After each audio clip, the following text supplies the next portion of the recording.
Good morning, tayo po muli magbahagi ng ating devotion sa Psalms chapter 75 verses 1 to 3. Sabi dito, salamat o Diyos, maraming salamat sa iyong pangalan. Kami tumatawag upang gunitain sa lahat ng oras ang mga gawa mo'y na kahanga-hanga.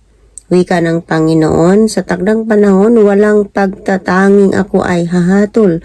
Itong mundong ito'y kahit na mayanig, maubos ang tao dito sa daigdig. Ang saligan nito'y aking ititindig. Purihin ng Diyos sa pagkakabasa ng kanyang mga salita. Isang mapagpalang araw sa ating lahat mga kapatid. Ang aking pong babasahin para sa ating daily devotion ay nasa Psalms chapter 75 verses 4 to 6. Aking sinabi sa hambog, huwag kang gumawang may kahambugan, at sa masama, huwag kang magmataas ng sungay. Huwag mong itaas ang iyong sungay ng mataas. Huwag kang magsalitang may matigas na ulo, sapagkat hindi man mula sa silanganan o mula man sa kanluran o mula man sa timugan ang pagkataas. Amen. Purihin ang ating Panginoon sa pagkabasa ng kanyang mga salita. Blessed morning po sa ating lahat. Ang ibabahagi ko po ngayon ay matatagpuan sa Book of Psalms chapter 75 verses 7 to 8. Ang sabi po dito, tanging Diyos lamang ang siyang hahatol sa mapapahamak o sa magtatagumpay.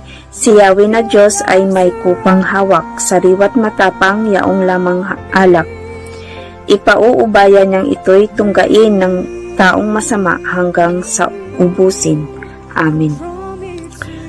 Ito ay nagtuturo sa atin na ang Diyos ang tanging makatarungang hukom na nagpapasya sa kapalaran ng tao.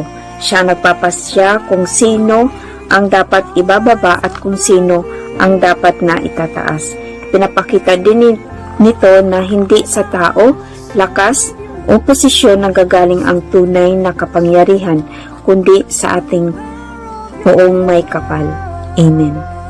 Purihin po ang Panginoon sa pagkakabasa ng kanyang mga salita. Magandang araw po sa ating lahat. Ang bahagi ko po, Psalms chapter 75 verse 9 to 10. Subalit ako'y laging magagalak, ang Diyos na si Jacob aking itataas. Lakas ng masamay patitindi, lahat sa mga matuwid na may itataas. Amen. God bless po sa ating lahat.